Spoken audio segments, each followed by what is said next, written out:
Kisah Para Rasul pasal 23.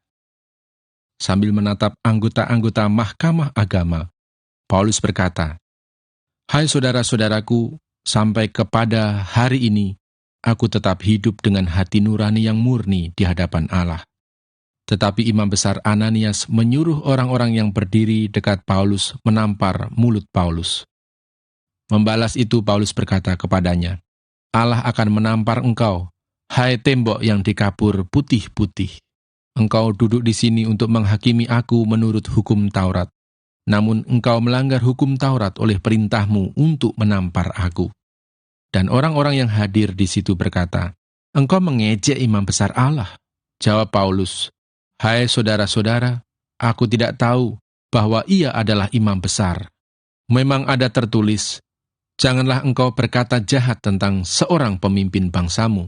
Dan karena ia tahu bahwa sebagian dari mereka itu termasuk golongan orang Saduki dan sebagian termasuk golongan orang Farisi, ia berseru dalam mahkamah agama itu, katanya, 'Hai saudara-saudaraku, aku adalah orang Farisi, keturunan orang Farisi. Aku dihadapkan ke mahkamah ini karena aku mengharap akan kebangkitan orang mati.' Ketika ia berkata demikian, timbullah perpecahan antara orang-orang Farisi dan orang-orang Saduki, dan terbagi-bagilah orang banyak itu. Sebab orang-orang Saduki mengatakan bahwa tidak ada kebangkitan dan tidak ada malaikat atau roh, tetapi orang-orang Farisi mengakui kedua-duanya.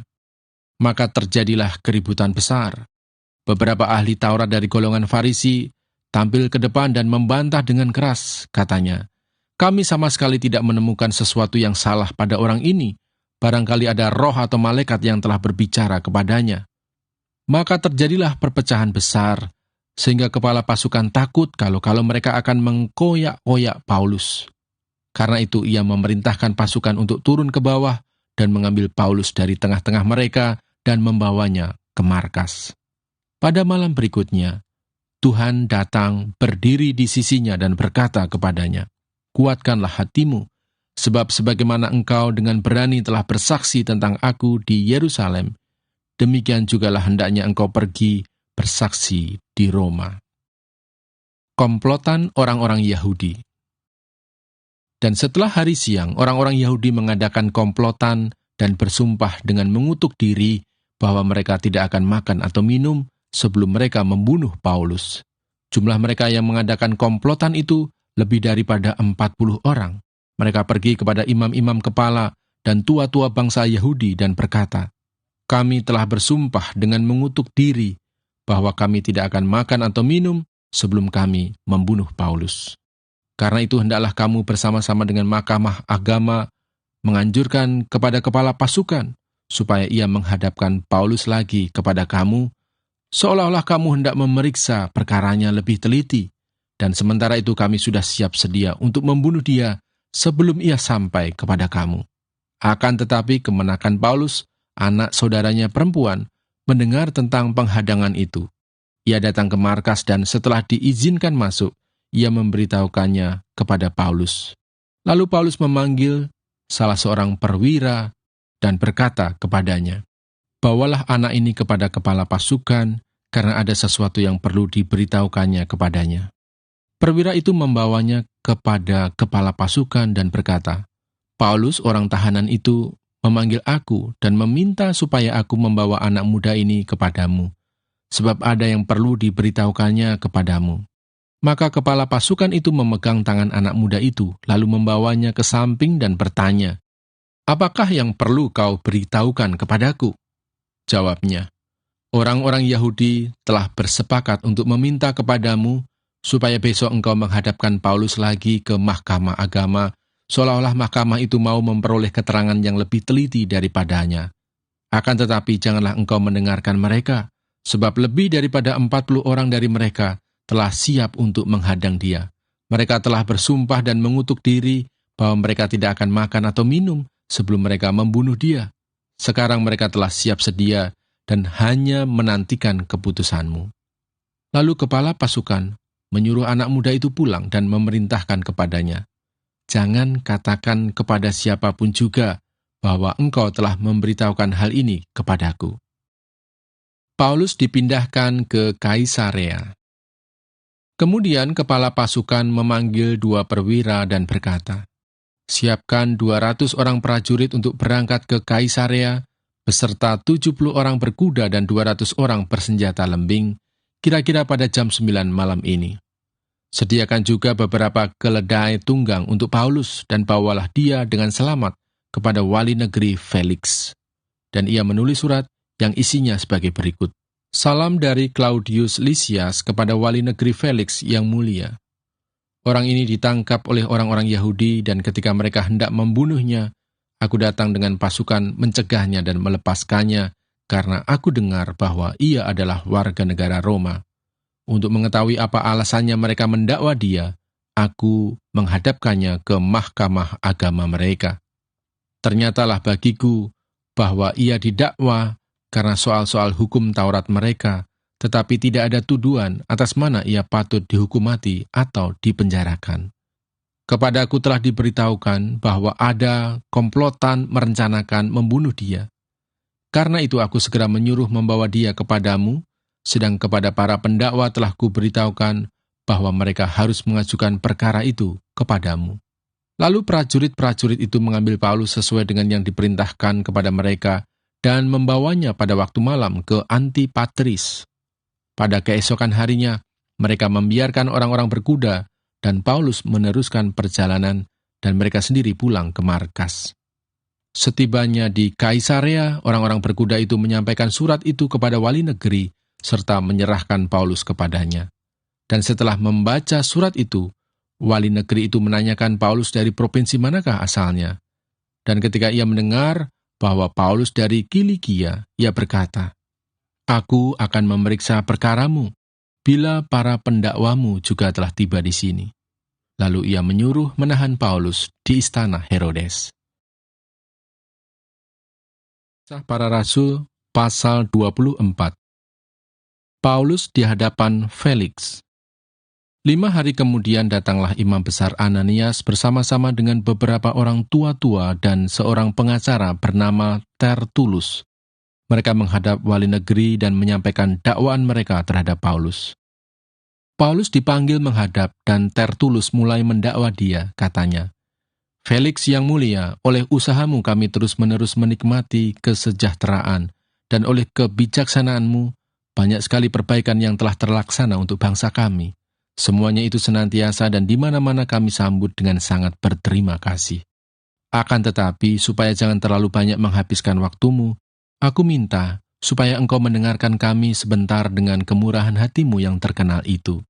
Telah nyata kepada kami bahwa orang ini adalah penyakit sampar, seorang yang menimbulkan kekacauan di antara semua orang Yahudi di seluruh dunia yang beradab, dan bahwa ia adalah seorang tokoh dari sekte orang Nasrani. Malahan ia mencoba melanggar kekudusan bait Allah. Oleh karena itu kami menangkap dia dan hendak menghakiminya menurut hukum Taurat kami. Tetapi kepala pasukan Lysias datang mencegahnya dan merebut dia dengan kekerasan dari tangan kami, lalu menyuruh para pendakwa datang menghadap engkau. Jika engkau sendiri memeriksa dia, dapatkah engkau mengetahui segala sesuatu yang kami tuduhkan kepadanya?" Dan juga orang-orang Yahudi menyokong dakwaan itu dengan mengatakan bahwa perkara itu sungguh demikian. Lalu wali negeri itu memberi isyarat kepada Paulus bahwa ia boleh berbicara. Maka berkatalah Paulus, "Aku tahu bahwa sudah bertahun-tahun lamanya engkau menjadi hakim atas bangsa ini. Karena itu tanpa ragu-ragu, aku membela perkaraku ini di hadapanmu. Engkau dapat memastikan bahwa tidak lebih dari 12 hari yang lalu, aku datang ke Yerusalem untuk beribadah, dan tidak pernah orang mendapati aku sedang bertengkar dengan seseorang atau mengadakan huru-hara, baik di dalam bait Allah maupun di dalam rumah ibadat atau di tempat lain di kota. Dan mereka tidak dapat membuktikan kepadamu apa yang sekarang dituduhkan mereka kepada diriku. Tetapi aku mengakui kepadamu bahwa aku berbakti kepada Allah nenek moyang kami dengan menganut jalan Tuhan, yaitu jalan yang mereka sebut sekte. Aku percaya kepada segala sesuatu yang ada tertulis dalam hukum Taurat dan dalam kitab nabi-nabi. Aku menaruh pengharapan kepada Allah, sama seperti mereka juga, bahwa akan ada kebangkitan semua orang mati, baik orang-orang yang benar maupun orang-orang yang tidak benar. Sebab itu aku senantiasa berusaha untuk hidup dengan hati nurani yang murni di hadapan Allah dan manusia. Dan setelah beberapa tahun lamanya, aku datang kembali ke Yerusalem untuk membawa pemberian bagi bangsaku dan untuk mempersembahkan persembahan-persembahan. Sementara aku melakukan semuanya itu, beberapa orang Yahudi dari Asia mendapati aku di dalam bait Allah, sesudah aku selesai mentahirkan diriku, tanpa orang banyak dan tanpa keributan. Merekalah yang sebenarnya harus menghadap engkau di sini dan mengajukan dakwaan mereka, jika mereka mempunyai sesuatu terhadap aku. Namun biarlah orang-orang yang hadir di sini sekarang menyatakan kejahatan apakah yang mereka dapati ketika aku dihadapkan di mahkamah agama. Atau, mungkinkah karena satu-satunya perkataan yang aku serukan ketika aku berdiri di tengah-tengah mereka, yakni, karena hal kebangkitan orang-orang mati, aku hari ini dihadapkan kepada kamu. Tetapi Felix yang tahu benar-benar akan jalan Tuhan, menangguhkan perkara mereka, katanya, setibanya kepala pasukan Lisias di sini, aku akan mengambil keputusan dalam perkaramu. Lalu ia menyuruh perwira itu tetap menahan Paulus, tetapi dengan tahanan ringan, dan tidak boleh mencegah sahabat-sahabatnya melayani dia. Dan setelah beberapa hari datanglah Felix bersama-sama dengan istrinya Drusilla, seorang Yahudi. Ia menyuruh memanggil Paulus lalu mendengar daripadanya tentang kepercayaan kepada Yesus Kristus. Tetapi ketika Paulus berbicara tentang kebenaran, penguasaan diri dan penghakiman yang akan datang, Felix menjadi takut dan berkata, "Cukuplah dahulu dan pergilah sekarang. Apabila ada kesempatan baik, aku akan menyuruh memanggil engkau." Sementara itu ia berharap bahwa Paulus akan memberikan uang kepadanya. Karena itu ia sering memanggilnya untuk bercakap-cakap dengan dia. Tetapi sesudah genap 2 tahun, Felix digantikan oleh Porcius Festus, dan untuk mengambil hati orang Yahudi, ia membiarkan Paulus tetap dalam penjara. Kisah Para Rasul Pasal 25. Paulus di hadapan Festus, naik banding kepada Kaisar. 3 hari sesudah tiba di provinsi itu, berangkatlah Festus dari Kaisarea ke Yerusalem. Di situ imam-imam kepala dan orang-orang Yahudi yang terkemuka datang menghadap dia dan menyampaikan dakwaan terhadap Paulus. Kepadanya mereka meminta suatu anugerah yang merugikan Paulus, yaitu untuk menyuruh Paulus datang ke Yerusalem. Sebab mereka sedang membuat rencana untuk membunuh dia di tengah jalan. Tetapi Festus menjawab bahwa Paulus tetap ditahan di Kaisarea dan bahwa ia sendiri bermaksud untuk segera kembali ke sana. Katanya, "Karena itu, baiklah orang-orang yang berwenang di antara kamu turut ke sana bersama-sama dengan aku dan mengajukan dakwaan terhadap dia jika ada kesalahannya." Festus tinggal tidak lebih daripada 8 atau 10 hari di Yerusalem.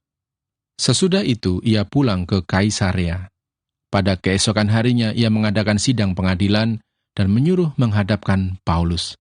Sesudah Paulus tiba di situ, semua orang Yahudi yang datang dari Yerusalem berdiri mengelilinginya dan mereka mengemukakan banyak tuduhan berat terhadap dia yang tidak dapat mereka buktikan.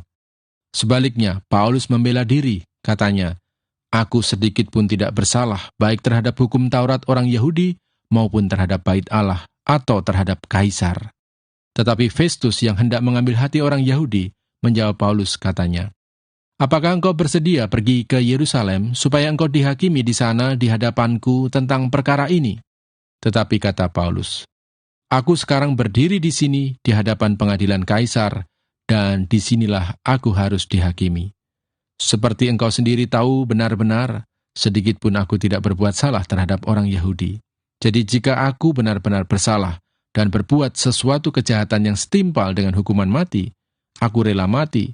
Tetapi jika apa yang mereka tuduhkan itu terhadap aku ternyata tidak benar, tidak ada seorang pun yang berhak menyerahkan aku sebagai suatu anugerah kepada mereka.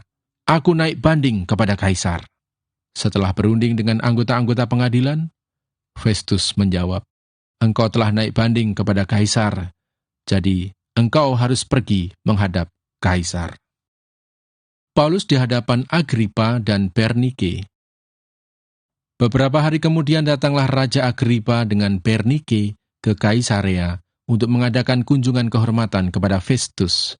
Karena mereka beberapa hari lamanya tinggal di situ, Festus memaparkan perkara Paulus kepada raja itu, katanya, "Di sini ada seorang tahanan yang ditinggalkan Felix pada waktu ia pergi.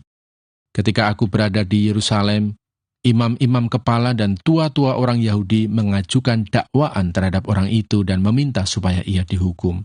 Aku menjawab mereka bahwa bukanlah kebiasaan pada orang-orang Roma untuk menyerahkan seorang terdakwa sebagai suatu anugerah sebelum ia dihadapkan dengan orang-orang yang menuduhnya dan diberi kesempatan untuk membela diri terhadap tuduhan itu. Karena itu mereka turut bersama-sama dengan aku kemari.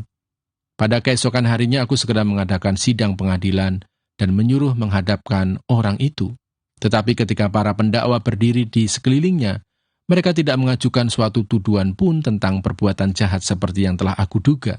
Tetapi mereka hanya berselisih paham dengan dia tentang soal-soal agama mereka dan tentang seorang bernama Yesus yang sudah mati, sedangkan Paulus katakan dengan pasti bahwa ia hidup. Karena aku ragu-ragu bagaimana aku harus memeriksa perkara-perkara seperti itu, aku menanyakan apakah ia mau pergi ke Yerusalem supaya perkaranya dihakimi di situ. Tetapi Paulus naik banding. Ia minta supaya ia tinggal dalam tahanan dan menunggu sampai perkaranya diputuskan oleh Kaisar. Karena itu aku menyuruh menahan dia sampai aku dapat mengirim dia kepada Kaisar. Kata Agripa kepada Festus, "Aku ingin mendengar orang itu sendiri." Jawab Festus, "Besok engkau akan mendengar dia." Pada keesokan harinya datanglah Agripa dan Bernike dengan segala kebesaran, dan sesudah mereka masuk ruang pengadilan bersama-sama dengan kepala-kepala pasukan dan orang-orang yang terkemuka dari kota itu, Festus memberi perintah supaya Paulus dihadapkan. Festus berkata, "Ya Raja Agripa serta semua yang hadir di sini bersama-sama dengan kami. Lihatlah orang ini yang dituduh oleh semua orang Yahudi, baik yang di Yerusalem maupun yang di sini. Mereka telah datang kepadaku, dan sambil berteriak-teriak mereka mengatakan bahwa ia tidak boleh hidup lebih lama. Tetapi ternyata kepadaku bahwa ia tidak berbuat sesuatu pun yang setimpal dengan hukuman mati, dan karena ia naik banding kepada Kaisar, aku memutuskan untuk mengirim dia menghadap Kaisar. Tetapi tidak ada apa-apa yang pasti yang harus kutulis kepada Kaisar tentang dia. Itulah sebabnya aku menghadapkan dia di sini kepada kamu semua, terutama kepadamu, Raja Agripa, supaya setelah diadakan pemeriksaan, aku dapat menuliskan sesuatu. Sebab pada hematku, tidaklah wajar untuk mengirim seorang tahanan dengan tidak menyatakan tuduhan-tuduhan yang diajukan terhadap dia."